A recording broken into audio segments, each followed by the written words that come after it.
word, everybody. Welcome to a new edition of the By the Horns podcast presented by Toyota. Well, Toyota has more all-wheel drive and four-wheel drive vehicles than any other brand, so find yours and shine on. Toyota, let's go places. You know the voice. You know who I am, Cam Smith, and you know who he is, Drew Stevens of the Bigs, coming to you on a brand new week and more Bulls discussion because we had a interesting weekend for the Chicago Bulls that we're coming off of, most notably, obviously, this past Sunday. Bulls back at home, trying to make it 2 straight wins after handling Washington, just dog-walking them as they should have done on New Year's Day. That thing was we don't even have to go into it, Drew. It was just a blowout. They won that game 138-105. Everybody ate. Everybody looked good. It turned into an all-star game. The Bulls were playing so well offensively.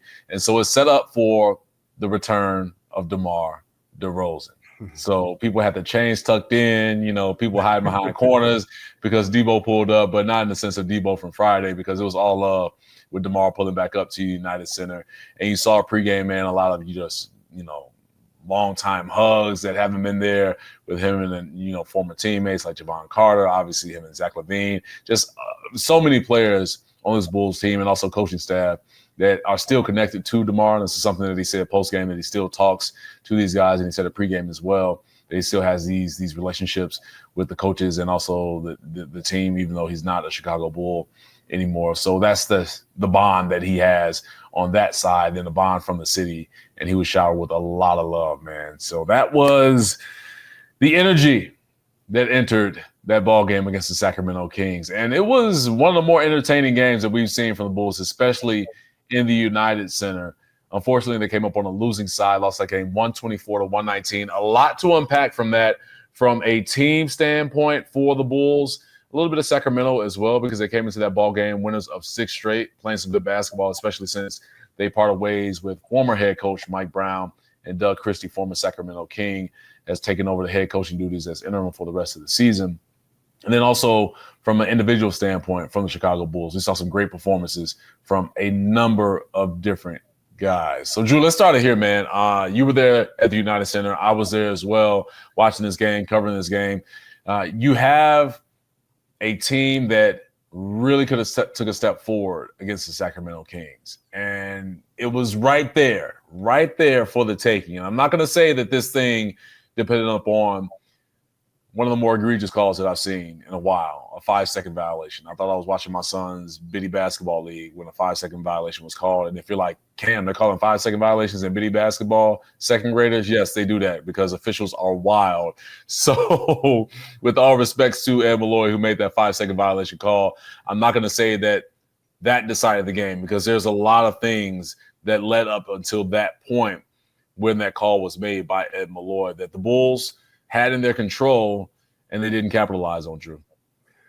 Yeah, they had the chances. Zach, dropped another 30-plus point game, the 6th straight of his career. He joined the esteemed company of one DeMar DeRozan and Michael Jordan in doing so. The previous game against the Wizards, haven't done it 5 times, but ended up scoring 11 points in that fourth quarter. Went 4-10 from the field, had some opportunities himself to pull the Bulls to within 1 down the stretch late, but he missed some shots in the paint. As we record this on Monday, the 2-minute report identified that he got fouled on one of those forays to the rim by DeMar DeRozan of all people, but they ruled that there was an incorrect no call made and that he should have went to the free throw line. But again, they had the opportunities on that play in particular, on the one where the league ruled that he did get fouled. The ball ended up squirting out to Nikola Vucevic, who ended up driving to the basket and getting the ball slapped off his leg by De'Aaron Fox, if I'm not mistaken. So just an unfortunate series of events down the stretch of that game.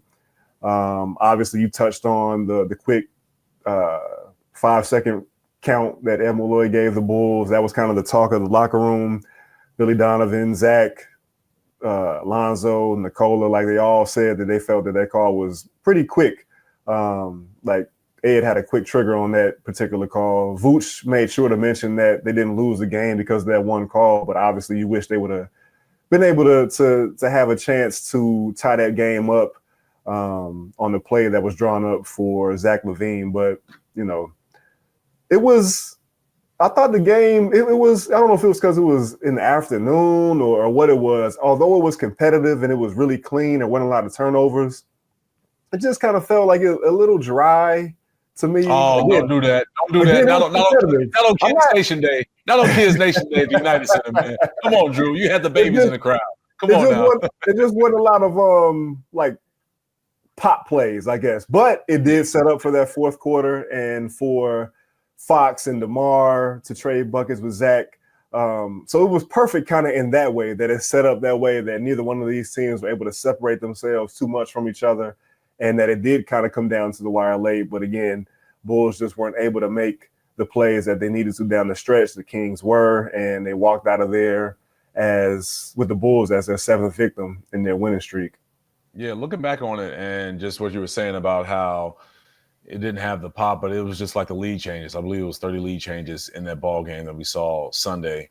And it had its moments where you're thinking, one, with this Bulls team, that they had opportunities to pull away, right? Especially in that fourth quarter where Zach LaVine just was Zach LaVine, right? You already mentioned it, recorded his sixth straight 30-point game, 30 or more points in 6 straight games, and just elite company, especially when you talk about the franchise of the Chicago Bulls with Big Mike, a.k.a. Michael Jordan. We call him that in Chicago. Obviously, DeMar DeRozan, but also when it comes to the NBA, Shai Gilgeous-Alexander, Giannis Antetokounmpo, Nikola Jokic, I believe, are also in that category with Zach LaVine, who've recorded 6 straight games of 30 or more points. So you had that superhero, like, all right, DeMar's coming back. I know he's on his revenge mode. And, you know, with that going into the fourth quarter, I was talking to my brother who was sitting next to me. And I'm like, okay, this game is tight. It's the fourth quarter. DeMar's back in Chicago. We know what we used to call DeMar in Chicago in that Bulls uniform, king of the fourth, right? Like always doing things in the fourth quarter. And he really tried to take the game over in that fourth quarter. 12 of his 21 points that he scored in that fourth quarter. And you have a guy that understands how to pick his spots. And I think that's always the dope thing about watching DeMar on the court, because you look at his footwork and you know he's one of those Kobe disciples along with Devin Booker, and you have a couple other guys. Jalen Brunson's another guy, but it's just the footwork that those guys have that allows them to be a Kobe disciple, not only watching film, but just learning from Kobe when he was here. And then also just understanding the messages that he was giving them and how to score and how to get to their spots. And that was the artful thing that I was really taking in on the fourth quarter. And then the fourth quarter with DeMar, just one, how he got to his spots, his pivots, how he was patient getting to his spots, how he didn't allow anyone to speed him up or knock him off his square and knock him off balance. So it was one of those things where, like, man, this dude is just one of the best to do it in this generation, man. And so you had that effect. And then you also had Zach LaVine like, hold on, DeMar. Now, this ain't your show no more, dog. Like, number 8 is here, and I'm going to do my thing. And that was the great thing about that back and forth that we saw in the fourth quarter. And even going back to what we brought up the last 14 seconds, where there was chatter out there of the Bulls finally getting the stop against the Sacramento Kings, down 3. I believe it was 122 to 119. And you had the entire United Center stand up on their feet. And Zach LaVine with the basketball in his hands, you mentioned that he had 11 in the fourth quarter. He just started to rattle off 3 after 3, just in rhythm, just not deterred, just always on square and on point with what he was able to do throughout the game, but really in the fourth quarter. Has the ball, getting ready to make a play, but not to the point where he's getting ready to come off a ball screen. But Billy Donovan, who, in my opinion, did the right thing in calling a timeout with this Bulls group. And so when you have a situation from my basketball experience playing at Gordon Tech High School or Gordon Tech High School and now DePaul College Prep and also at Southern Illinois and Carbondale and just being a hooper in general, I get that you want to have guys play that out. But when you're down 3, I think you have to have some strategy involved, right? Because obviously it's time and score. And so that defense understands that you're going 4-3. So they would elect for you to, all right, if you want to drive, cool, we'll give up a layup. We'll still be up. But you want to draw something up if you're Billy Donovan with the way the Bulls were shooting threes. I believe they knocked them down at a 48% clip on Sunday. They made 18 threes. And so, again, as I mentioned, Zach LaVine had himself a full quarter and was knocking down shots from the arc. So you knew that action would involve Zach somehow in that play, in that huddle with Billy drew up. And some people are like, no, you just play that out and you just allow Zach to come off that screen and just shoot. I think you're it's a dicey and rolling of the dice kind of scenario, but I'm of the belief that if you have a timeout in that situation, you break it down, you have something where you can surprise the defense, maybe some pick and pop with Vooch. And we know Vooch has been shooting a high percentage all season long from three, but a couple other players that were there in position to knock shots down. Now we have to say that Kobe White was out on Sunday's game because of the neck strain that he had on Friday against the Washington Wizards. So Billy Donovan told media that on Saturday that the neck was still sore. So that was Kobe White eliminated from that Bulls lineup, which was also, for me, some curiosity of how this team will perform from three. But you had Lonzo Ball step up, and we'll talk about Lonzo in a little bit in his first start in 3 seasons, right? So it was great to see Lonzo out there. Taylor Horton-Tucker, 10 points off the bench for Billy Donovan, knocked down some big shots as well to keep the Bulls in the game. But you call a timeout, players drawn up, taking the ball out, Josh Giddey. And I know he's probably caught some heat on this, but I don't think that he should have caught heat because, to me, the 5-second call from Ed Malloy was a little quick trigger on that for Ed Malloy. But according to the NBA's last 2-minute report, Drew, and I know people are like throwing tomatoes at the screen right now and probably to turn me down right now, but it said that Ed Malloy made the right call in calling a 5-second violation. Now, that's the league's 2-minute report. That's not Cam Smith's 2-minute report because I'm right there watching the game. And as the action was happening with that inbounds play, and I heard the whistle, I'm like, wait a minute, okay, was this an off-the-ball foul or something? And I see Ed Malloy, 5-second pointing down towards Sacramento end. I'm like, wow, he's called a 5-second call on an inbound in this situation, but it is what it is. So obviously Sacramento takes advantage of that. Bulls have the foul. Kings make a couple of free throws, and that's your ball game right there. The 2-minute reports are a little tricky, man, because even if it would have came back that it was an incorrect call, at this point in time, they're not going to change the result. Are you going to tell Sacramento, okay, go ahead and fly back to Chicago. We're going to play the final 14 seconds in the United Center. If you were at the United Center and you show your ticket, come back in the arena, sit exactly where you sat, get loud, recreate this moment right now, and play this final 14 seconds. It's not going to happen. Yeah, right? I get it from the fan perspective, the I told you so part of it, and I do understand that the league wants to hold their referees accountable to, hold them to a certain standard.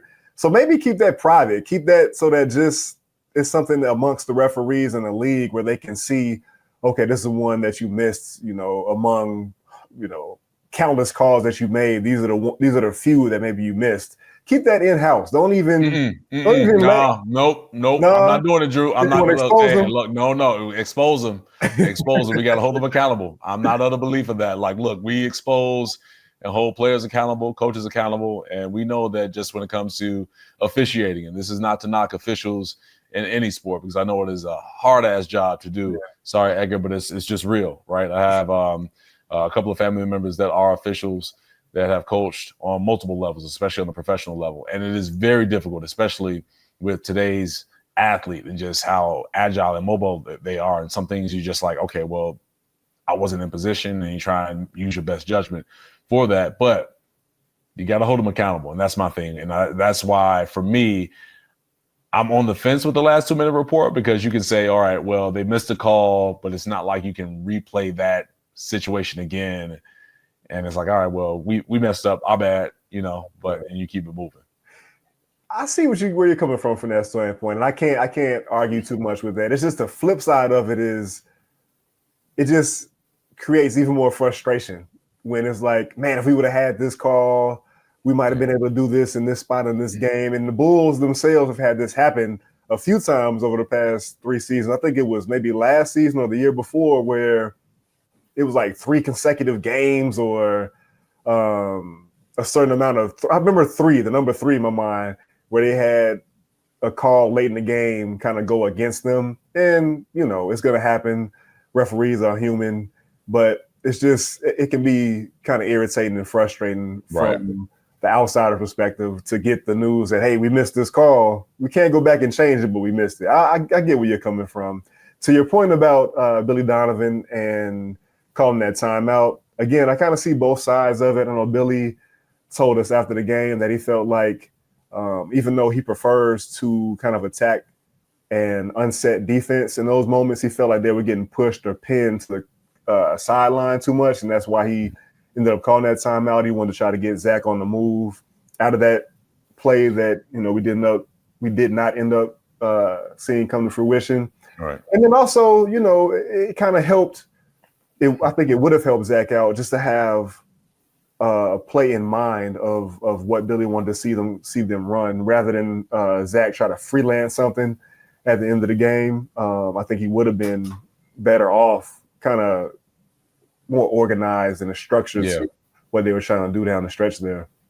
Yeah, I'm with you on that, Drew. And you think about Zach and what he was able to do from threes. I mentioned made a couple of threes, I believe, in the fourth quarter for sure. Yeah. If it stretches up to 3, if you go back and do that work, then congrats to you on that. But 5 of 8 from 3 in the game. Lonzo Ball, 5 of 8 from 3 as well. And so you had options out there, as I mentioned, Nikola Vucevic, who's been efficient from 3. I know he really didn't show that from the arc on Sunday, just 1 of 4, but still he's a threat out there.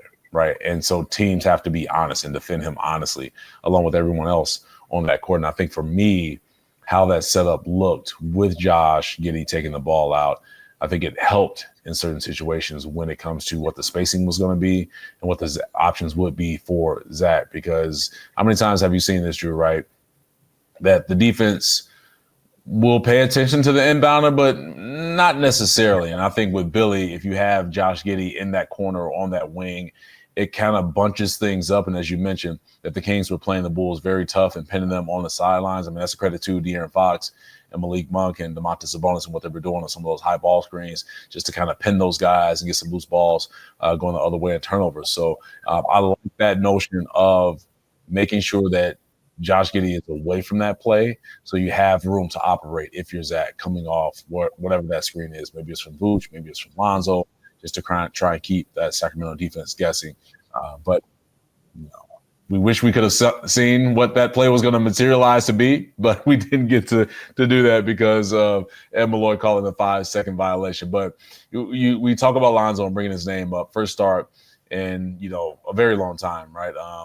3 seasons for him, and he's in there because of Kobe White being out with that strained neck. 26 minutes, a season high in points, season high in threes made. I mean, you looking at the numbers for Lonzo, 15 points. He was 5 of 8 from 3, as I mentioned, a few assists, 1 rebound. You start to see him in a situation where, like, okay, we're past the stage of how's his knee going to respond after a certain amount of games or after a tough opponent, or if he's playing a certain amount of minutes. He looks very healthy to me. And I know the Bulls, of course, are going to move with this continuously, cautiously with Lonzo, because you don't want to put too much on him. I know that he wants to play more minutes. He even said post-game that after All-Star break, he's hoping to play more minutes because that knee is responding for himself. But just overall, watching him on that court, and especially early on, where his shot wasn't falling, he got himself back in rhythm. And the last 7 games to be exact for himself, he's been shooting 37% from 3. That number was at 28% right before that stretch. So he's starting to find his legs. He's starting to find his rhythm. He's starting to find his shot, because you have to keep in mind that not only was it the knee that people were concerned about, obviously early on in the season, he had the wrist injury. And so that was impacting his shot. But now you're starting to see a healthier version from Lonzo, and the points were there and the production was there as well. I don't know how much more flowers we can give Lonzo, man. Like, this dude is just, but he keeps earning them. Yeah, having said that, like, he's a basketball savant, man, without having, like, otherworldly athleticism. Just that supercomputer he has in his brain, and, like, it just, by virtue of maybe osmosis, he just gives it to the rest of his teammates when he's out there on the floor. He makes them a 4-dimensional team. Right. The way he can create extra possessions for the team on defense, find guys in transition on offense. Now he's starting to knock down the 3 ball. He just gives the Bulls another element, another guy who they can depend on to stop the ball at the point of attack, to fight through screens, to be in the right position on the help side. Because I think one of the things coming away from this game and just this season in general, that is where the Bulls, in my mind, a lot of the defensive issues begin. It's not necessarily one-on-one defense.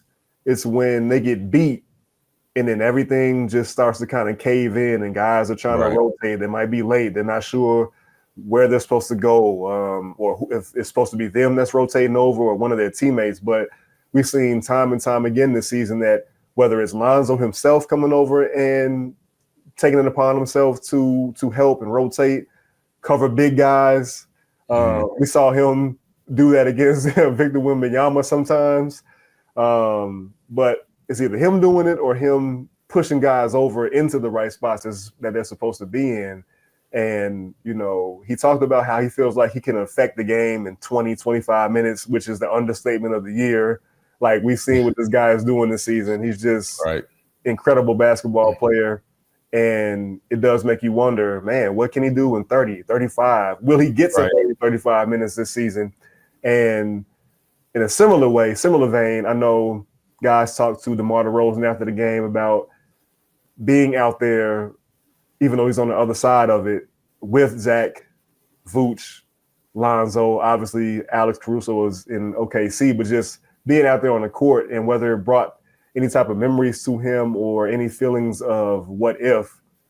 And of course he said yes, because all those guys were brought here to do a job that because of injury and whatever else have you, they weren't able to accomplish. But man, it was something else. It was something else. You hit on it earlier about the hugs. The hugs were totally back because that first half season, it was so many hugs, and I know fans kind of took to it, and it was back at the United Center on Sunday afternoon. Yeah, no doubt about that, man. It felt like a family reunion, right? I was ready for that. Doom, doom, doom, doom, doom, doom. Whoa, whoa. Hopefully we don't get fined for that. You know, God rest Frankie Beverly's soul, Frankie Beverly and Mays. But you know what that is. When that song comes on, like obviously you back at the barbecue, you dapping everybody up, you giving them hugs, you looking at the nieces and nephews like, boy, you done got big. That's what it felt like watching DeMar interact with his former teammates with the Bulls. And then even it was really dope right before the jump ball, DeMar coming out and going over to Billy Donovan and them dapping up and having a quick conversation before the game officially got started. So it was just great to see that. And again, like DeMar has meant so much and done so much in the city of Chicago, not from a basketball standpoint, but also just, you know, community work, right? Obviously, he's a big advocate of mental health and just being courageous enough to open people up and really open himself up to other people in terms of the struggles that he's going through with mental health and how he's continuously actively working on himself to make sure that he's dealing with it properly. And it's one of those things with mental health. It's not like, okay, well, I sought professional help, my sessions are over, or I feel like I've gotten past it, I'm good now. It doesn't work that way. It's a continuous thing that you have different things to work on. And so to have him be one of those flag carriers of that, not only in the NBA, but professional sports, and then just showing other people the way of how to handle themselves, but especially in the city of Chicago, it's just dope to see. So that's why I think on top of the basketball memories that he's given us in Chicago in that Bulls uniform, you have so many people that were super excited. And you heard the ovation when they gave DeMar the tribute video, of course, when he was announced during the starting lineup. As I mentioned, I was at the game with my wife and my daughter, who had her first Bulls game interaction. And so that was super fun for her, but also my son, who's a big DeMar DeRozan fan and was screaming to the top of his lungs every single time DeMar's name was announced over the PA, whether it was with the starting lineups for the Kings or if he scored buckets. And I had to remind my son, like, all right, man, like, I know DeMar's your boy, but you got to understand that this is the Bulls. All right, let's remember that. But it was those type of feelings that flowed throughout the arena for a guy that has done so much for the Chicago Bulls franchise in its 3 seasons and also the city of Chicago. So salute to DeMar and what he was able to do and just what it was, just that love affair that was there throughout the United Center and him showing that with his teammates. So you talk about defensively those breakdowns, and that's my thing of looking at this Bulls team. And one of the biggest issues is the rotations. Who has the backside help? Who's rotating on the first pass over? Who has that second pass? Obviously, I'm going back to, like, for my basketball people out there, if you played at a certain level and you know that shell drill that you go through, right, when that ball is being rotated out, you have to be able to have your teammates back and make sure you're making the right rotation. And so that's where this Bulls team is getting lost in some of those breakdowns, right? They've been a little bit better when it comes to one-on-one guarding the basketball, but still it reared its head when you have guys like Malik Monk, who, looking at it, almost had a triple-double on Sunday, which didn't really register. I thought it was more points what he was able to do and not the assists and rebounds, but it was him getting to the rim, breaking guys down, having that ball kicked out, or that second or third pass, and leading to buckets inside the paint for the Kings, and they had 56 on the afternoon against the Bulls. So it's those breakdowns that have to be tightened up for the Bulls, and they have opportunities to try and do that with the schedule that looks ahead, Drew, because you have a back-to-back starting on Tuesday night. And the great thing is the Bulls' 5-game homestand continues. They've had 2 up. They got 3 more on the way to finish out this week. They have the New Orleans Pelicans coming to the United Center Tuesday night. Then they follow it up with a back-to-back against the Atlanta Hawks once again at the United Center. Then maybe we could see LaMelo Ball and the Charlotte Hornets on Friday. No, let me correct myself. We will see the Charlotte Hornets. Maybe we'll see LaMelo Ball who is back from his injury and facing off against his brother Lonzo. So that'll be a nice treat. But you have opportunity, Drew, for this Bulls team to really rebound from what we saw Sunday. We know that New Orleans is going through a lot. One of the worst teams, if not the worst team in the NBA record-wise. Talent that's still there. They just have so many injuries on that team. I mean, obviously, Zion is back, a slimmer version of Zion, but got suspended because he was late to the team playing, and so you have some inner workings there. It feels like Zion's really trying to force his way out of New Orleans, obviously, because that's like, come on, man. How are you missing the team playing and being late for that? So, like, that's a clear indication that he does not want to be there from what I view it. That's how I see it. And if you see it another way, then please let me know at Cameron Smith. Our guy, Edgar Perez, the producer, have been putting up our social media handles throughout the By the Horns podcast. But you have a great opportunity against the Pelicans to stack a win and possibly get some revenge against the Atlanta Hawks in one of the worst losses that we saw for this Bulls team the last time they faced off against the Hawks in the A, Drew. This is the great thing about the NBA for these guys, right? Like, the games come fast and furious. Zion Williamson, I believe he might be on a minutes restriction. Don't quote me on that. But he had a tough shooting outing against the Celtics on Sunday, if I'm not mistaken, went 5 of 15 from the field in 28 minutes. DeJounte Murray is probable for this game Tuesday.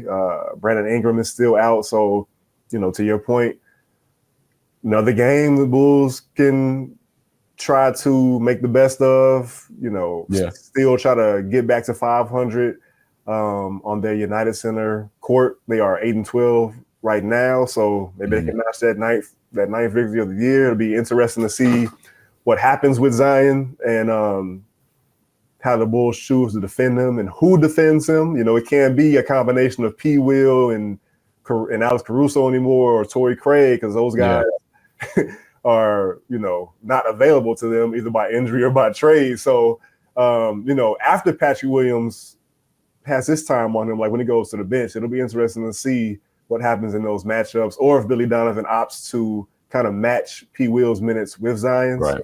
So, so as any game, I guess there's always some storylines to it.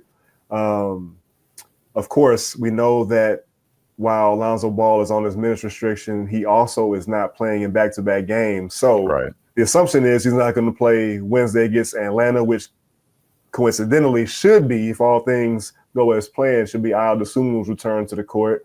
So you lose one guy, which you plug another one back in. He himself will be on a minutes restriction. Billy Donovan's got to he's probably just sick of the combination of those two words. Like, they're probably just driving him crazy. Everybody's on minutes restrictions.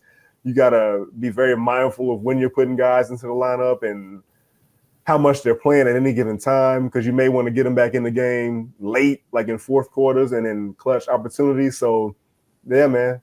And then we get this, hopefully, the fourth meeting between Lonzo and LaMelo ever since these guys have been in the league, which speaks to, just kind of the injuries that these two guys have had to deal with in their careers. Lonzo's up 2-1. So if we can get this game on Friday against these two brothers, the game was originally supposed to be on ESPN, but it got pushed off. But for the fans who will be watching, it should be an interesting game, man. Between, at least if for nothing else, just for these two guys to go head to head again. No doubt. And we're going to have it on the Chicago Sports Network. Check it out. I mean, you know what? If we get LaMelo and Lonzo LiAngelo, where you at, dog? I mean, shout out to LiAngelo Ball, man, on signing this deal with Def Jam. Reported by my guy Shams Charania that he signed a $13 million contract, $8 million guaranteed. He's going to get his own record label. He's going to own his own music. And look, man, I'm just going to be real about it. Drew, we were talking about it before we start the podcast. Tweaker is a solid song. It's catchy as hell. And, you got to watch it because, one, you're going to wear it out too soon because everybody's bumping it. But then, when a certain crowd gets it and they start playing it, then it just takes away all of just, the uniqueness and just flair that Tweaker has. So when I start hearing it in NBA commercials, then I'm like, okay, well, we had a good run. We had a good run. Cam, I don't know. I think we might have already reached that point, man. We've reached the point already. We might have, man. It's everywhere. You can't escape it, man. And it is. I rock with it. Yeah, it's got a High Boys, Saint Lunatics kind of vibe to it. That's true. According to the credits, Lonzo had a hand in the lyrics. All right. So Lonzo's got a pin game. Okay, we got to ask him about that. We can maybe do that tomorrow night after the Bulls get a win against the Pelicans, man. Because I want to hear, what verses that Lonzo helped Jello with, and then also, did he just ghostwrite the whole thing? I mean, I know Lonzo wouldn't say that because he's not trying to do that to his brother. But at the same time, if you got a writing credit, hey, I want to hear Lonzo bars, man. Let me see if Lonzo got some bars. I'd be interested to hear. But also just a word to the wise for everybody out there. If you're on television, if you have a podcast, if you're on radio, if you're a personality out there, please don't try and fit in, swerve and bend that corner into anything that you're trying to do. We done heard it, y'all. We done heard it time and time again. Look, just don't do it. All right. See, that's what I mean. You missed it. You missed the time. Like that was like last week, maybe early last week, when you could have fit it in and made it appear that you was in the know. But if you're still doing it now on January 13th on Monday and trying to make it work, nah, man, you're doing too much. You're trying too hard. Just stop it. I think we're already there, Cam. We there? Oh, man. It's flowing the coop, man. It's flowing the coop. Hey, look, we got to put a disclaimer out there when we put this podcast out, when we send it out on social. I'm going to make sure you know how to do my bullet points. Yeah. My final bullet point is going to be, and hopefully everybody holds me to this, is don't be a try-harder or make yourself seem cool by throwing tweaker lyrics into whatever you're trying to do, man. Don't do it. But shout out to Jello and shout out to LeVar Ball with the success of his sons and his family, man. But they're definitely shining big. I mean, Lonzo, as we mentioned, got his first start on Sunday against the Sacramento Kings. First time we've seen that in 3 years. You got LaMelo, who has a great chance of being an all-star starter for the East. And then Jello getting the bag, man, with Def Jam. So, I mean, it's looking great for the Ball family and LeVar. So, shout out to them and doing the thing. So, hopefully we can get LaMelo versus Lonzo on Friday. But still some business to take care of before that with the Bulls back-to-back on Tuesday and Wednesday. Tuesday, you have the Pelicans. Wednesday, you have the Hawks. Hopefully they're riding into that Friday game with back-to-back wins, and they can take care of the Charlotte Hornets. And the Bulls, last time they faced off against the Hornets in Charlotte, had to play some extra basketball. And I know they're not trying to do that this time around inside the United Center. Finish your breakfast, Bulls. Get it done and move forward so you can continue to stack some wins and play some good basketball. But that'll do it for this edition of the By the Horns podcast presented by Toyota. Know that Toyota has more all-wheel drive and four-wheel drive vehicles than any other brand, so find yours and shine on. Toyota, let's go places. For my man Drew Stevens of the Bigs, I'm Cam Smith. We will see you guys soon. Thanks for tapping in with us. We appreciate you.